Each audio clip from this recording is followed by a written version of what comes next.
한국동서발전이 운영한 옛 화력발전소 부지에는 곳곳에 폐기물이 쌓여 있습니다. 폐기물이 제대로 처리되지 않은 가운데 새 발전소를 짓겠다고 나서 주민들이 반발하고 나섰습니다. 광주 도시철도 2호선 2단계 구간에 깔린 복공판이 시방서 규정과 다르다는 의혹이 나왔습니다. 당초보다 성능이 떨어지는 복공판을 써 시방서 규정을 어겼다는 지적입니다.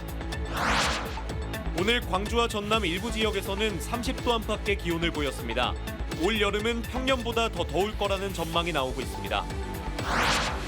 AI 반도체 설계를 전문으로 하는 팹리스 기업들이 잇따라 광주로 이전하고 있습니다. 광주시는 팹리스 클러스터 조성에 나선다는 계획입니다. 여러분 안녕하십니까? KBC 8시 뉴스 시작합니다. 한국동서발전이 여수의 옛 화력발전소 부지에 일반 플라스틱을 대량 매립하는 공법으로 LNG 발전소를 짓기로 했다는 소식 전해드렸는데요. 인근 주민들이 옛 화력발전소의 폐기물 처리가 제대로 되지 않은 상황에서 새 발전소 짓기에만 몰두하고 있다며 반발하고 나서 논란이 확산되고 있습니다. 박성호 기자의 보도입니다. 300여 명이 모여 살고 있는 여수 옛 호남발전소 인근 마을에 혁신위원회가 구성됐습니다. 48년간 화력발전소로 인해 수많은 피해를 참아왔는데 폐쇄 4년 만에 또다시 LNG 발전소를 짓는다는 계획이 나왔기 때문입니다. 주민들은 기존 화력발전소에서 나온 석탄재 폐기물 매립지에 식생대 조성 등 후처리도 제대로 하지 않은 채 새 발전소만 짓고 있다며 비판의 목소리를 높였습니다. 복도를 하고 식물이 살 수 있도록 그 법 규정을 잘 지켜달라. 공기업이니까 거기에 모범을 보여달라. 그것을 요구하고 있습니다. 친환경적이라는 LNG 발전소에 대해서도 의견이 분분합니다. LNG, 액화 천연가스의 연소 과정에서 배출되는 메탄의 경우 인체에는 큰 영향이 없지만 지구온난화에 치명적인 것으로 알려졌기 때문입니다. 국제에너지기구에 따르면 메탄의 온실효과는 이산화탄소의 최대 87배에 달하는 것으로 나타났습니다. 이 때문에 충주 등 다른 지역에서도 LNG 발전소 건립을 반대하는 움직임이 이어지고 있습니다. 산업단지 안에 들어가는데 요즘에 이제 ESG 경영이라는 것들을 기업체들이 하잖아요. 그래서 신재생에너지 사용 비율이라는 게 있는데 거기에도 역행하는 연료거든요. 세계적인 흐름에 역행하는 발전소가 아닌가. 건설 과정에서 다량의 플라스틱 매립을 하고 석탄재 폐기물 매립지에는 식생대 조성도 하지 않은 채 새 발전소 공사에만 속도를 내는 공기업의 행보에 주민들의 반발이 커지고 있습니다. KBC 박성호입니다. 조국 혁신당이 한국에너지공대 이사회를 향해 총장 선임을 속히 진행하라고 촉구했습니다. 조국 혁신당 광주시당과 전남도당은 오늘 성명을 내고 윤석열 정권의 한국에너지공대 흔들기 여파로 총장 공백 사태가 길어지고 있다며 김동철 이사장과 이사회가 더 이상 책임을 외면해선 안 된다고 비판했습니다. 이어 새 정부 출범 이후에도 총장 공백 사태를 방치하는 건 지역사회 인재 육성 기반을 무너뜨리는 행위라며 속히 총장 선임 절차를 진행해야 한다고 요구했습니다. 광주 도시철도 2호선 2단계 건설 과정에서 특정 업체에 일감을 몰아준 것 아니냐는 의혹을 전해드렸는데요.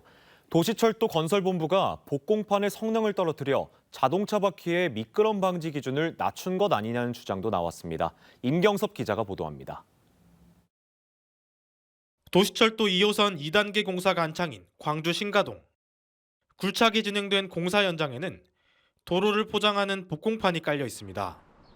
그런데 이 복공판이 설계도서인 시방서에 규정된 것과는 다르다는 의혹이 제기됩니다. 시방에는 A급 어떤 스펙으로 써라고 돼 있는데 자기가 임의적으로 다른 제품을 써버렸어요. 그러면 그 공사가 제대로 되겠습니까? 시방서는 복공판 표면이 자동차 바퀴의 미끄럼을 방지하고 소음을 줄일 수 있도록 표면 처리를 해야 한다고 규정하고 있습니다. 하지만 현재 사용 중인 복공판은 이러한 표면 처리가 없는 것으로 확인됐습니다. 또 자재 변경이 필요한 경우 규격과 성능이 동등하거나 우월한 제품을 사용해야 합니다.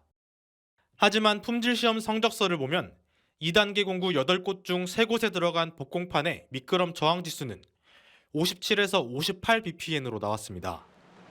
올해 초 사용 협약이 해지된 복공판의 저항 지수가 65 bpm으로 나타났는데 이보다 낮은 수치입니다. 기존보다 복공판 성능이 떨어져 시방서 규정을 어겼다는 주장이 나오는 이유입니다. 시방서대로 안 하면 안 되죠. 일단은 그거 하나가 위법이고요. 그걸로 해서 중대재해나 뭐 그런 생기면 모든 게 그쪽에 그 담당자들 책임 아니에요? 시방서는 이제 그렇게 어려운 일은 아니에요. 설계 변경 사항이 바뀌면 그 시방서도 변경 시방서로 해가지고 이렇게 그렇게 바꿔버렸던가 그것이 없다면 조금 업무적으로 좀 미숙했다고. 광주 도시철도건설본부 관계자는 일반 자재로 승인된 2단계 복공판 미끄럼 저항 지수는 국가건설 기준에 적합했다고 반박했습니다. 하지만 시공 과정을 꼼꼼하게 규정하고 있는 시방서와 왜 다르냐는 취재진의 질문에는 제대로 된 답변을 내놓지 않았습니다. KBC 임경섭입니다. 민생경제 회복과 산업경쟁력 확보 등을 위해 광주시가 4,800억 원 규모의 1회 추경 예산안을 편성했습니다. 광주시는 상생카드 할인 134억 원과 소상공인 특례보증 이자 지원 24억 원, AI 집적단지 기반 컴퓨팅 자원 지원 9억 8천만 원 등 4,807억 원 규모의 추가 경정 예산안을 시의회에 제출했습니다. 추경안이 그대로 통과되면 광주시의 2025년도 총 예산 규모는 본 예산 대비 6.3% 늘어난 8조 850억 원이 됩니다. 금호타이어 노조가 화재 발생 26일이 지났지만 사측이 공장 정상화 방안 등 아무런 결정도 내리지 않았다며 대주주인 더블스타를 비판했습니다. 전국금속노동조합 금호타이어지회는 성명을 통해 광주 공장 2,500여 노동자의 고용과 2만여 가족의 생계 불안이 지속되고 있다며 이같이 밝혔습니다. 노조는 또 지난 10일과 11일 중국 더블스타를 방문해 대책 마련을 요구했지만 투자자 눈치 보기에 급급해 고용 문제를 외면하고 있다며 목소리를 높였습니다. 이번 주 일부 지역에서 30도 안팎의 기온을 보이면서 초여름 더위 느끼신 분들 많을 텐데요. 내일부터는 비 소식이 있어서 더위가 잠시 주춤하겠지만 올여름은 평년보다 더 더울 거라는 전망이 나오고 있습니다. 날씨 소식 조경환 기자가 전해드립니다. 바람에 흔들리는 댄잎 사이로 햇볕이 내리쬐입니다. 시민들은 양산과 선풍기를 손에 들고 대나무 숲 속에서 잠시 더위를 식힙니다.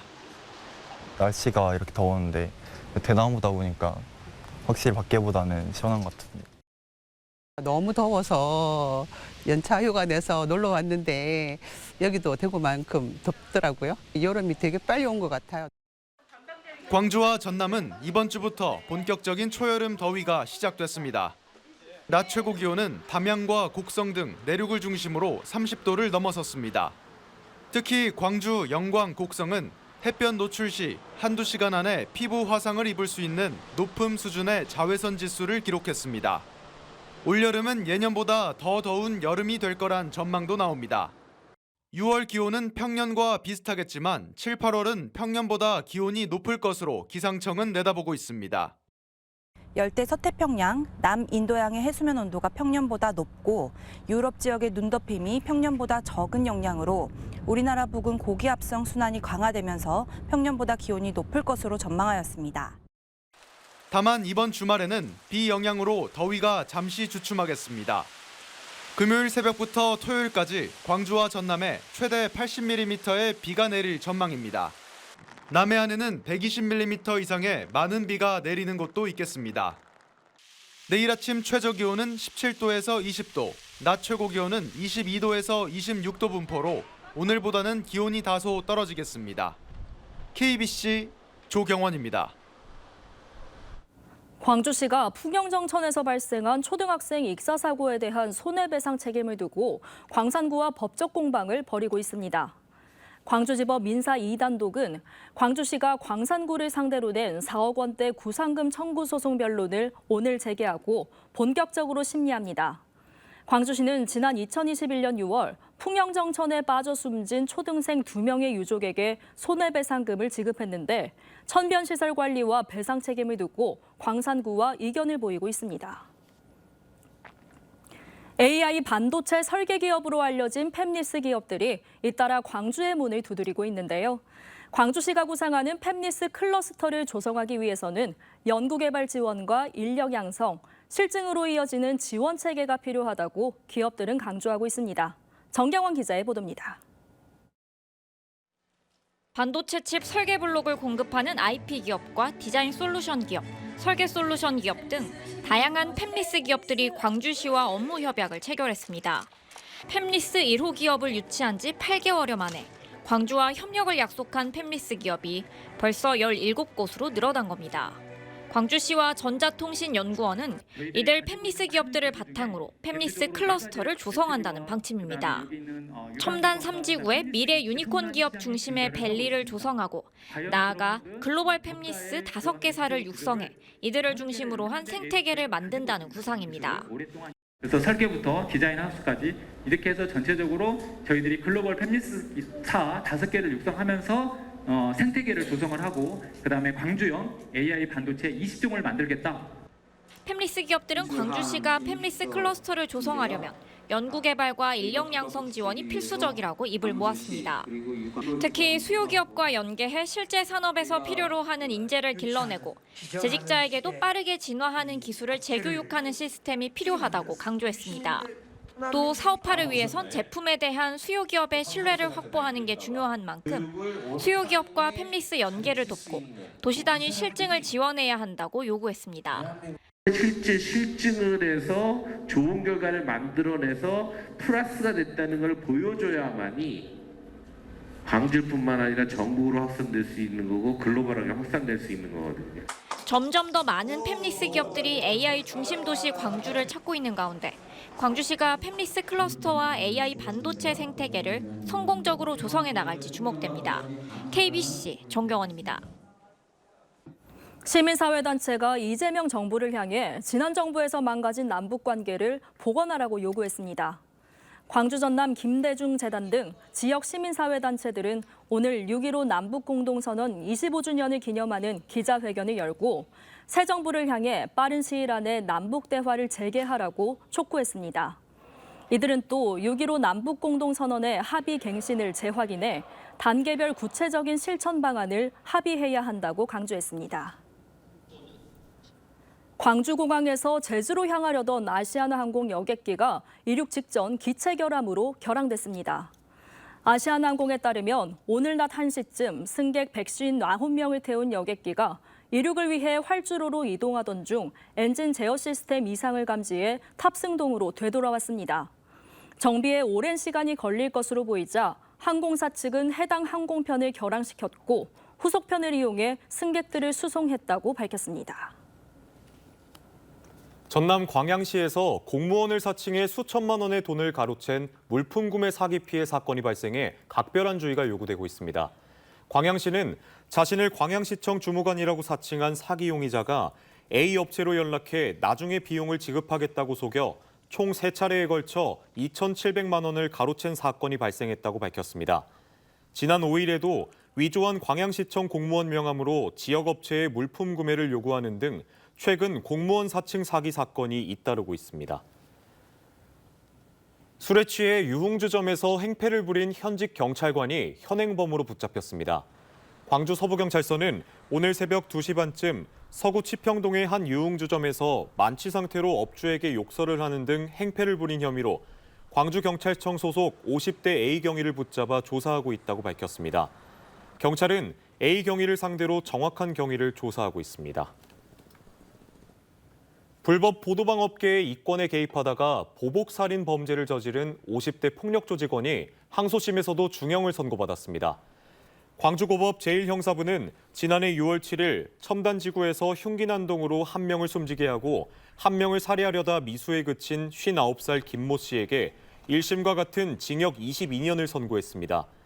폭력조직원 김 씨는 신규 보도방 업자들의 유흥업계 진입을 통제해왔고 수사기관에 신고하겠다고 따진 경쟁업주 등에게 흉기를 휘두른 것으로 조사됐습니다. 오토바이에 탄 연인을 사상케 한 30대 마세라티 뺑소니범이 항소심에서 음주운전 등의 혐의가 무죄로 인정돼 감형받았습니다. 광주고법 제1형사부는 지난해 9월 난폭운전을 하다 오토바이를 추돌해 20대 연인을 사상케 하고 달아난 32살 김모 씨에게 징역 10년을 선고한 원심을 깨고 징역 7년 6개월을 선고했습니다. 재판부는 김 씨가 술을 마신 뒤 분해량이 측정되지 않았다며 1심과 달리 음주운전 혐의를 무죄로 받고 범인 도피 교사 혐의도 증명되지 않았다고 판단했습니다.